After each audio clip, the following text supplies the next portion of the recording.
Balasingham sir. Balasingham sir, என்ன நான் திரு பூபஜான்ட்ட வார்த்தை தொடர்றேன். பூபஜான் சார், வசிக்கும் இடத்திலேயே வாக்களிமோ அப்படின்னா அரசியலே மாறிவிடும் அப்படின்னு ஏன் சொல்றாங்க?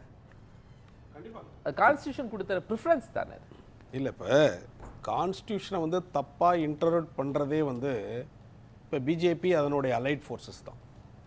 எப்படி அப்படின்னா, ஒரு மனிதனுக்கு இருக்கக்கூடிய அடிப்படை உரிமை என்பது ஒரு மனிதனுடைய வாக்குரிமை தான். ஒன் ஓட் ஃபார் ஒன் வேல்யூன்னு அம்பேத்கர் சொல்கிறார்.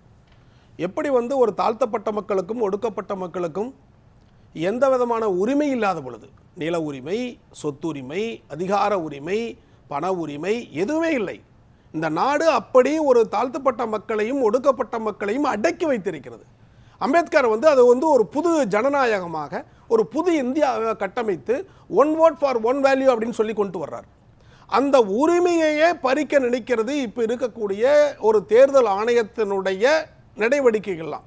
ஒரே ஒரு வார்த்தை சொல்லுகிறேன், மை ஆதார் மை ப்ரைடுன்னு ஊர் ஃபுல்லாக விளம்பரம், கோடிக்கணக்கில் போட்டு விளம்பரம் பண்ணீங்க.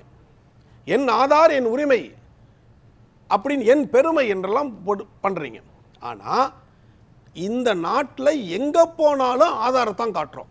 ஒரு ஐடி ஃபைல் பண்ணணுமா, இல்லை ஒரு டிரான்சாக்ஷன் பண்ணுறதுமா, ஒரு டாக்குமெண்ட் வாங்கணுமா, ஒரு டெத் சர்டிஃபிகேட் வாங்கணுமா, இல்லை பர்த் சர்டிஃபிகேட், எதை எடுத்தாலும் ஆதார் கார்டை தான் கொடுக்கணும்.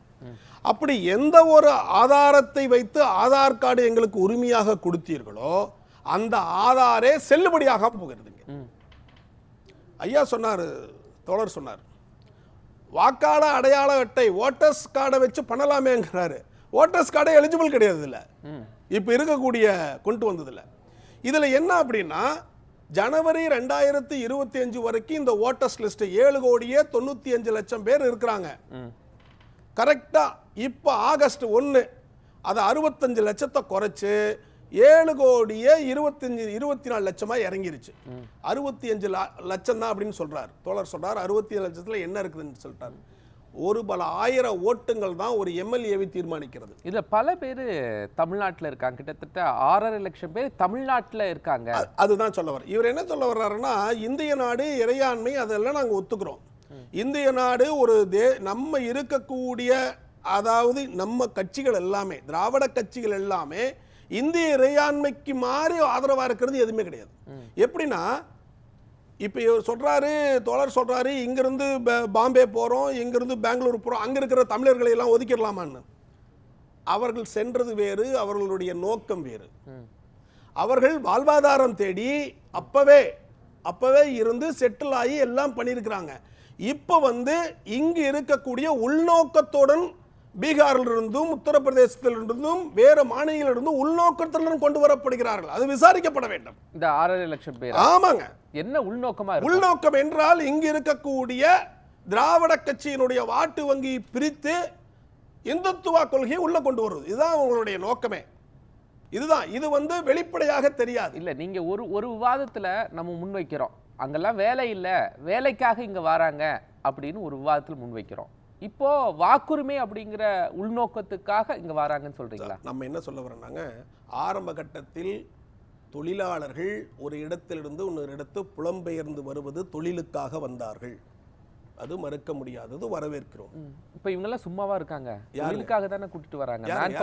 அதுதான் சொல்ல வர்றாங்க. அதுதான் நம்ம என்ன யோசிக்கணும் அப்படின்னு பார்க்கணும். முதலில் அப்படி வந்தவர்கள் பிறகு அதற்கு பிறகு உள்நோக்கத்தோடு அங்கிருந்து கொண்டு வரப்படுகிறார்கள். இது வந்து விசாரிக்கப்பட வேண்டும். இல்ல, இது வந்து இருங்க, நான் சொல்லிடுறேன், இது வந்து விசாரிக்கப்பட வேண்டும். இது வந்து நம்ம வந்து என்ன பண்ணணும், டீட்டெயிலா இன்வெஸ்டிகேட் பண்ணணும். அதைத்தான் நம்ம சொல்ல வர்றோம். எப்படி வந்து ஒரு பீகார்ல 2025ல கிட்டத்தட்ட 65 வாக்காளர்கள் வந்து போறாங்களோ, இப்ப திடீர்னு 65 வாக்காளர்கள் அந்த ஓட்டர்ஸ் லிஸ்ட்ல இருந்து நீக்கப்பட்டு விட்டால் அவங்களுடைய நிலைமை என்னாகும், அவங்களுடைய உரிமை என்னாகும்? இதுல வந்து ரொம்ப முக்கியமானது, அதில் கிட்டத்தட்ட 65 லட்சத்தில் கிட்டத்தட்ட 35% மேல் சிறுபான்மை இனத்தைச் சேர்ந்த முஸ்லிம் தோழர்களும் தலித்துகளும் தான் அங்கிருந்து நீக்கப்பட்டிருக்கிறார்கள். கிட்டத்தட்ட மாவட்டங்கள்ல பாத்தீங்கன்னா 3 மாவட்டங்கள் 35 சிறுபான்மையினர், மீதி 65 இல்லைங்க, மற்றவங்க இருக்காங்க. அதுல பெரும்பான்மையாக இருங்க, டேட்டாஸ் இருக்கு. பெரும்பான்மையாக இங்க பாருங்க, இதுல வந்து டேட்டாஸ் இருக்கு. ஈஸ்ட் சம்பரம், மதுபானி, கோபால்கஞ்சி கிட்டத்தட்ட ஒவ்வொரு டிஸ்ட்ரிக்ட்லயும் 3 லட்சம் ஓட்டு இல்ல. 10 டிஸ்ட்ரிக்ட்ல 2 லட்சம் ஓட்டு கிடையாது. இதுல பெர்சன்டேஜ் நீங்க சொல்ற சிறுபான்மையினர் எத்தனை பெர்சன்டேஜ் டேட்டா இருக்கா? இருக்கு. சிறுபான்மையினருடைய ஓட்டு கிட்டத்தட்ட 22 லட்சம். சரி, பெரும்பான்மையினர் ஓட்டு எவ்வளவு? பெரும்பான்மை ஓட்டு இல்ல. இதுதான் தெரியும், நம்ம டேட்டா கொடுத்திருக்காங்க. சார் இப்போ வந்து நீங்க கால்குலேஷனே அரசியல் ரீதியா மட்டுமே பார்க்கறீங்க. அங்க யாரெல்லாம் வேற ஊர்களுக்கு வேலை தேடி போயிருக்கிறாங்களோ அவர்களை தான் நாங்க நீக்கிறோம். யார் இறந்திருக்கிறார்களோ நான் இதுல குறிக்கிடுறதுக்கு மன்னிக்கணும், நான் ஒண்ணு சொல்றேன். இப்போ அவங்க வந்து 65 ஓட்டர்ஸ் லிஸ்ட் இறக்கி விட்டாங்க.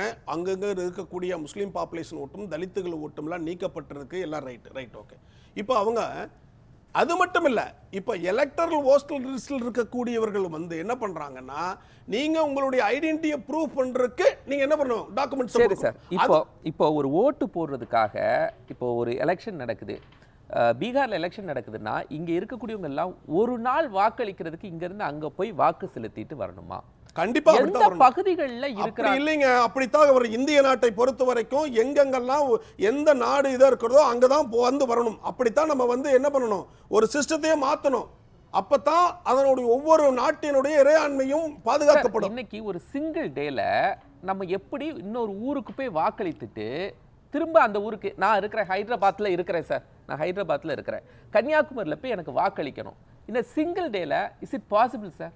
கண்டிப்பாங்க. நான் என்ன சொல்லுங்க, எலெக்ஷன் எப்படி பாசிபிள்? நான் ஒரு கூலி தொழிலாளி. இருங்க, நான் ஒன்னு சொல்ல, ஐயா தோழர் ஒரு நிமிஷம் சொல்லு. நான் என்ன சொல்ல வரேன்னா, இவங்க வந்து இந்த இப்போ வந்து எலெக்ஷன் கமிஷன் வந்து மக்களுக்கு, பீகார் மக்களுக்கு சொல்லுது, உங்களுடைய ஓட்டு உரிமையெல்லாம் புதுப்பிப்பதற்கு 1 மாச காலம் தான் கொடுக்குறாங்கிறாங்க.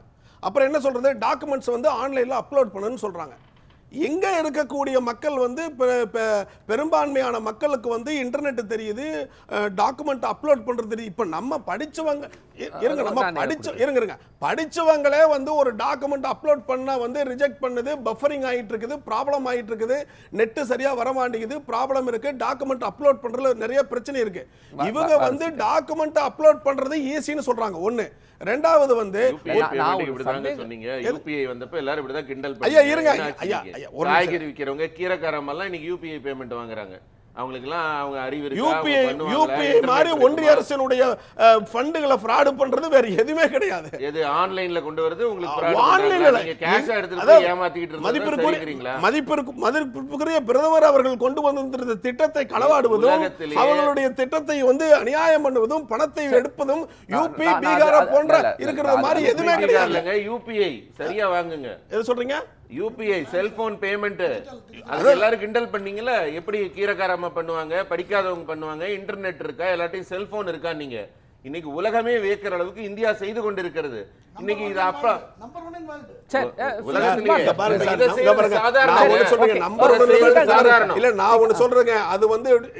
வாக்களிக்க வேண்டும் இல்ல, நான் சொன்ன கருத்து வேற, நீங்க சொல்றது வேற. வெளிநாட்டவர்கள் நீங்க போலி அடையாள அட்டை கொடுத்து வச்சிருக்கீங்கல்ல, அதுவே தப்புங்க. அதுவே இந்துத்துவ கொள்கை தான். நீங்க எப்பவுமே நீங்க எப்பவுமே பேசும்பொழுது, நீங்க எப்பவுமே இப்ப கூட பேசினார், என்ன சொன்னார், பீகார் தேர்தலில் வந்து அயல்நாட்டினர் ஓட்டு போடுவதற்கு என்ன நீங்கள் உரிமை கொடுக்கிறீர்கள், உள்நாட்டில் இருக்கக்கூடிய பிரச்சனை கொடுக்கலன்னு சொல்றீங்க. நீங்க வந்து சார், நீங்க டார்கெட் பண்றது வெஸ்ட் பங்களாதேஷ். ஏன்னா பங்களாதேஷ்ல முஸ்லிம் கம்யூனிட்டி, அப்ப அவங்கள தான் நீங்க டார்கெட் பண்றீங்க. எப்பப்பெல்லாம் இவங்க வந்து இந்துத்துவ ஃபோர்ஸ் வந்து இங்க எலெக்ஷன் சார், ரெண்டு கான்செப்ட் தான் சார் எடுக்கிறாங்க.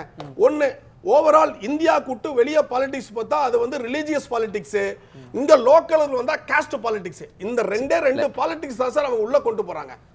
இப்போ இன்னைக்கு நம்ம குளோபலைசேஷனா மாறிட்டோம் சார். குளோபலைசேஷன், ஐடி இண்டஸ்ட்ரி, எல்லாரும் ஒரு ஊர்ல இருக்கிறவங்க வெளி ஊர்களில் இருக்கிறாங்க, டெல்லியில இருக்கிறாங்க. எப்படி அவங்க தங்கள் சொந்த தொகுதியில ஒரு நாள்ல செய்ய முடியும்? அப்படி அப்போ பல பேருடைய வாக்குகள் செலுத்தப்படாமல் பால்பட்டு போயிரும்ல சார். அது ஒரு அவங்களுடைய உரிமை பால்பட்டு போயிடும்ல. பாருங்க, நம்ம உரிமைக்காகத்தான் போராடிட்டு இருக்கிறோம். ஒவ்வொரு மனிதனுடைய வாக்குரிமை செய்யணும் அப்படிங்கிற உரிமைக்காக போராடிட்டு இருக்கிறோம்.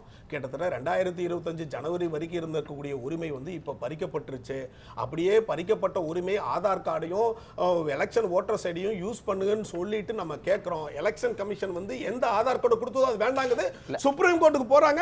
சுப்ரீம் கோர்ட் உச்ச நீதிமன்றத்தினுடைய நீதிபதி கவாயினுடைய தலைமை சொல்லுது, எங்களுக்கு ஆதார் கார்டை நீங்க பரிசீலனை பண்ணுங்க சொல்லுது. ஒண்ணும் பேசாம இருக்கிறாங்க. இது ஒண்ணு இருக்கு. நம்ம என்ன சொல்ல வர்றோம் அப்படின்னா, சார் இந்த நாட்டினுடைய தலைவிதியை நிரப்புவது தேர்தல் தான். அதிகாரம், உச்சபட்ச அதிகாரம் தேர்தல் தான் இருக்குது. அப்ப அந்த தேர்தல் உண்மையை ஒவ்வொரு மனிதனும் வந்து கடமையா செய்யணும். அப்படி செய்யும் பொழுது அவன் கண்டிப்பாக எந்த மாநிலத்தில் இருக்கிறாங்களோ அந்த மாநிலத்தில் சார் போய் ஓட்டு போடணும். உச்சநீதிமன்றம் சிறப்பு ஆய்வுக்கு தடை விதிக்கவில்லை. சரி. உறுதியா தடை விதிக்கவில்லை. புரிஞ்சுட்டீங்களா? ஆனால் இல்ல தடை விதிக்கவில்லைங்கிறது புரிஞ்சுட்டீங்களா? கண்டிப்பா தடை தடை விதிக்கவில்லை. சார் அது விசாரணைக்கு வருது சார். ஆகஸ்ட் மட்டும் போட்டிருக்காங்க சார். அவங்க என்ன ஆகஸ்ட் சொல்லிருக்காங்க? 10ஆம் தேதி தவறு திருப்பி ரிவ்யூ. நடந்தால் தலையிடுவோம். நாங்க தவறு யார் செஞ்சாலும் நீதிமன்றம் தலையிடும்.